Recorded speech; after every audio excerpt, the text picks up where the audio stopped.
Hello et bienvenue sur Éclaire ton bise, le podcast qui va t'aider à mettre ton bise en lumière pour atteindre l'équilibre et la vision qui te font vibrer. Je suis Vanessa, maman de jumelles, salariée à temps partiel et mentor business, et j'ai décidé d'accompagner les entrepreneurs à jongler entre leur vie pro et perso sans négliger aucun des deux. Si tu sens aujourd'hui que tu es freiné ou que tu stagnes dans le développement de ton business sans comprendre l'origine du problème, arrête-toi, tu es au bon endroit. Hello Doria et bienvenue sur Éclaire ton bise, comment tu vas ? Salut Vanessa, merci, ça va très bien et toi? Bah super, je suis ravie de t'interviewer aujourd'hui. Je t'avais découvert sur Instagram il y a quelques temps et puis bah voilà, tu es là aujourd'hui parce que j'ai envie que tu nous expliques un peu ce que tu fais et comment tu le fais et que je suis sûre que ça plaira à mon audience. Est-ce que tu peux te présenter un petit peu? Ouais, bien sûr. Bah, merci pour l'invitation déjà, je suis très contente d'être ici. Donc, moi je m'appelle Doria Roustan et je suis, experte en gamification et en serious games. Donc, j'aide les entreprises, les entrepreneurs à mettre du fun dans leur business, à gamifier leur contenu, leur format pour se démarquer de leur concurrence, atteindre des objectifs et ramener du fun un petit peu dans tout ça, quoi. Franchement, ça a l'air top. Si vous la connaissez pas encore, allez faire un tour sur son Instagram, il est dans la description et elle va nous expliquer du coup Doria explique-nous, c'est quoi la gamification et ça sert à quoi? C'est vrai que la gamification, c'est souvent, un peu abstrait. C'est difficile de trouver une définition qui met tout le monde d'accord, donc moi, je vais vous partager la mienne, celle avec laquelle je suis le plus d'accord et je vais développer un petit peu. En fait, la gamification, c'est le principe de transposer des éléments et des mécaniques de jeu dans des contextes qui, à la base, sont pas du tout ludiques. C'est le fait de s'inspirer finalement de ce qui fonctionne dans les jeux de société, dans les jeux vidéo et dans, tout type de jeu, de voir en fait ce qui fonctionne pour engager les gens, motiver, faire en sorte qu'on peut passer toutes ces heures à jouer, à des jeux de société ou à des jeux vidéo et utiliser en fait ces techniques-là, ces mécanismes-là pour finalement engager, motiver dans d'autres contextes. Donc ces autres contextes, ça peut être l'apprentissage à l'école, mais en formation, ça peut être, le business en général, ça peut être, le quotidien perso. Par exemple, tu pourrais très bien imaginer gamifier, la gestion des tâches ménagères si c'est quelque chose qui est pas très drôle à la maison. Voilà, donc en fait, les contextes sont très, très, très variés. Ça peut être du pro, du perso, ça peut être, du collectif, de l'individuel, dans à peu près tout type de domaine. L'idée, c'est vraiment en fait, c'est un petit peu comme si on disséquait les jeux pour en comprendre les rouages, les dynamiques, les relations systémiques et pour les appliquer ailleurs, en fait. On pourrait dire finalement qu'on modélise les stratégies et les systèmes de jeu pour les transformer et les adapter à nos propres besoins, et notamment, moi, en l'occurrence, je m'adresse aux entrepreneurs, donc au côté business plutôt.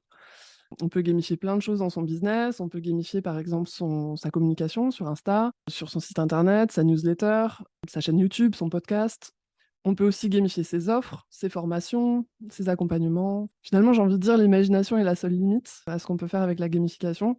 Simplement, ce qui est important, c'est de comprendre pourquoi on le fait et d'en déterminer les objectifs, quoi.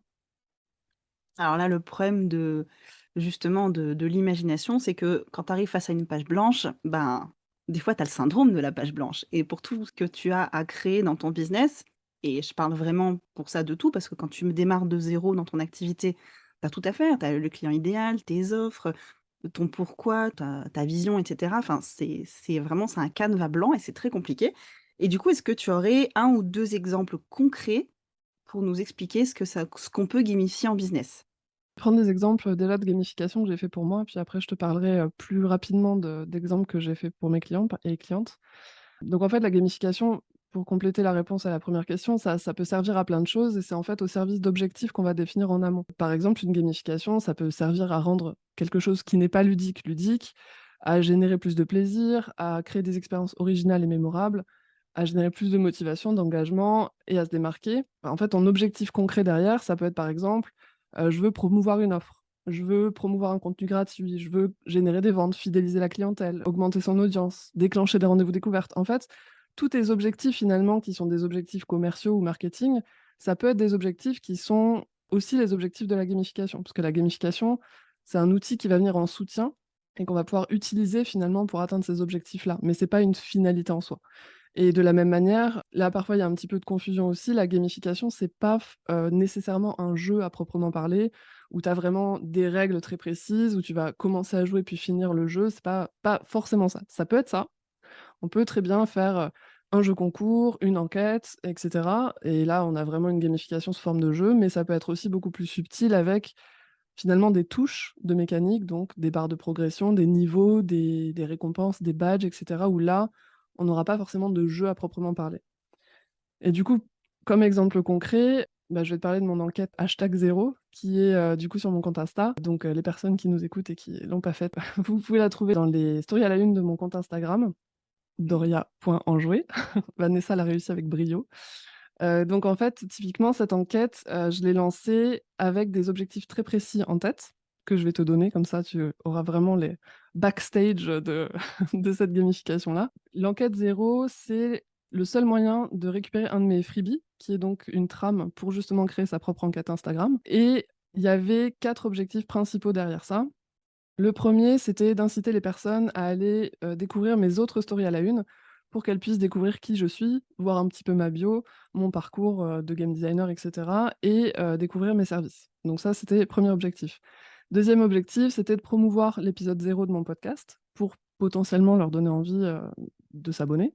Donc voilà, l'idée, c'est qu'elles écoutent le tout premier, et puis après, bah, si elles aiment, elles restent, et sinon, bah, tant pis. Troisième objectif, c'était de récupérer des adresses mail, puisque du coup, je suis aussi en train de bâtir une mailing list pour faire de l'email marketing, quoi. Et du coup, le quatrième objectif, c'était de justement un de mes challenges dans mon business, c'est de rendre la gamification concrète. Parce que même si on lit des trucs, même si on lit mes posts et tout, parfois c'est difficile tant qu'on n'a pas expérimenté ce que c'est que la gamification et tant qu'on n'a pas vu ce que ça pouvait générer comme comportement, apporter comme fun, et qu'on n'a pas vu comment on pouvait finalement l'adopter dans son business. Donc cette enquête, c'était aussi un moyen pour moi de montrer à mes abonnés: «Bah, voilà, ça typiquement, c'est de la gamification et je vous le fais expérimenter vous en tant que joueur et joueuse, et du coup, vous pouvez plus facilement vous projeter dans l'utilisation de la gamification pour vous». Donc clairement, tous mes objectifs ont été atteints, donc c'est très cool, je suis très contente.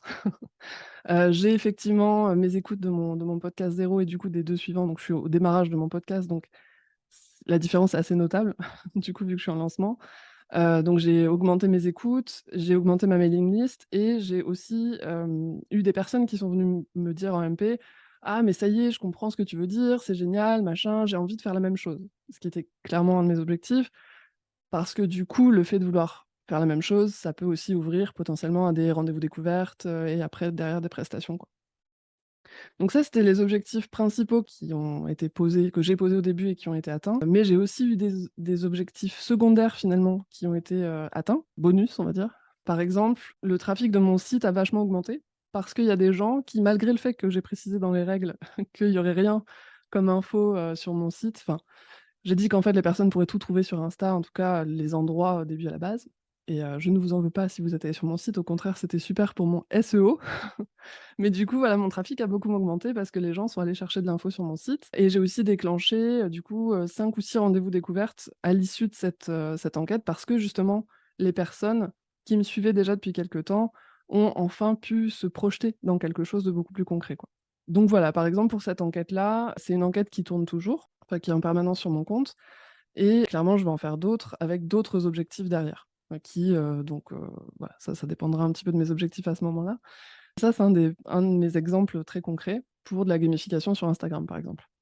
Le deuxième exemple que je peux te donner, très concret aussi, c'est que du coup donc moi je fais des accompagnements, individuels pour accompagner mes clients, à créer leur gamification de A à Z. Donc mon accompagnement principal s'appelle le menu enjoué, et dans cet accompagnement-là, en fait, j'ai créé un espace Notion pour mes clients et mes clientes. C'est un espace collaboratif pour qu'on puisse, travailler ensemble, et on travaille, à la fois en moment asynchrone, donc eux, ils travaillent de leur côté et moi je travaille du mien, et des moments où on a des rendez-vous, on fait des points et on avance ensemble. Sur les moments où ils doivent travailler en solo, en fait, je leur donne des devoirs à la maison. Et personnellement, moi, les devoirs à la maison, ça me faisait pas toujours kiffer. Donc ce que j'ai fait, c'est qu'en fait, j'ai créé un espace Notion gamifié pour rendre à la fois la navigation plus fun, l'ergonomie plus intuitive, et que mes clientes, prennent aussi, leurs pieds, en travaillant, quoi. Parce que l'idée, c'est pas de s'ennuyer alors même qu'on crée quelque chose pour que les gens aient du fun, quoi. Tu vois? Ce serait complètement incohérent. Donc il y a un système de niveaux, j'ai des systèmes de petites récompenses, à la fin des exercices, où voilà, où je leur propose des petites récompenses pour se faire kiffer. Donc voilà, donc ça, par exemple, c'est aussi quelque chose qu'on peut faire. C'est mon accompagnement finalement qui est gamifié, et c'est carrément un outil dans mon accompagnement qui l'est. Et comme autre exemple, après, ben, par exemple, ce que je fais pour mes donc c'est pour ça que c'est très, très varié. Moi, c'est ce qui me fait kiffer dans mon métier, c'est que, du coup, les domaines d'activité sont illimités. le type de format qu'on peut gamifier finalement aussi. Le tout, c'est de le faire avec stratégie, avec des objectifs derrière. Donc, par exemple, j'ai aussi gamifié pour une cliente qui est, consultante en responsabilité sociétale des entreprises. Donc c'est un sujet qui peut être un peu, difficile à aborder en entreprise, quoi, pas forcément très, très, joyeux, parfois un peu culpabilisant. Ça dépend vraiment de l'approche. Elle, son approche, au contraire, est beaucoup plus ludique, beaucoup plus légère et elle avait envie que ça se ressente dans ses ateliers et donc du coup, on a travaillé ensemble pour justement créer une trame qui soit dynamique. C'est des ateliers en présentiel, donc une trame qui soit dynamique avec des outils aussi qu'elle puisse utiliser, des mini-jeux, des choses comme ça pour que en fait, au final, l'expérience de ses participants et de ses participantes soit plus fun, que ça facilite l'apprentissage, que ça leur donne envie aussi de s'investir dans, cette démarche-là, quoi.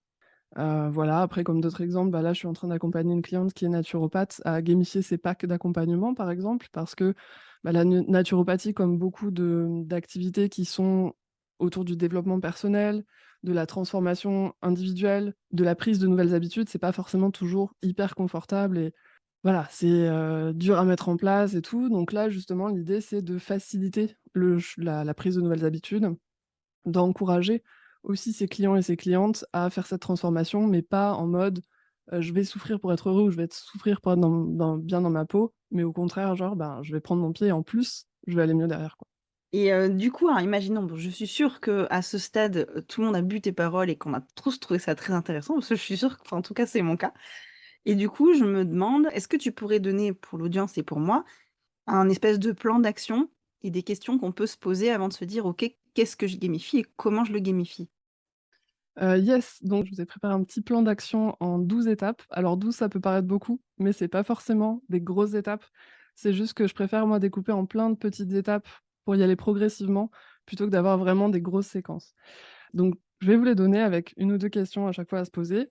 Je vais pas forcément rentrer dans le détail de ces étapes-là, mais c'est des étapes aussi qu'on peut retrouver sur mon compte Insta. J'avais fait des posts dédiés sur ces étapes-là. La première étape pour moi, c'est d'étudier le besoin. C'est-à-dire qu'on va pas, se dire: «Je vais mettre du jeu pour mettre du jeu». Déjà, je veux comprendre qu'est-ce qui fonctionne bien, bah, par exemple dans ma com, qu'est-ce qui fonctionne bien dans mes offres, dans ma prospection, dans mon customer care et qu'est-ce qui fonctionne, pas ou bof. Parce qu'en fait, l'idée, c'est que la gamification, ça va venir améliorer, rendre encore meilleur quelque chose qui est déjà cool ou, bah, faire fonctionner quelque chose qui fonctionne pas forcément top. Donc déjà, c'est d'étudier le besoin. Ensuite, ce serait de définir les objectifs. Donc en gros, quels objectifs tu souhaites atteindre avec, ta gamification que tu as pas atteint pour le moment? Et surtout, enfin, pas surtout, en lien avec ça, c'est quels résultats tu aimerais observer? C'est-à-dire qu'il faut quand même que tu puisses avoir des résultats qui sont quantifiables. Parce que donc, est-ce que c'est le nombre d'abonnés, le nombre, de likes, le nombre de ventes? Ça doit être quantifiable, au moins d'une certaine mesure.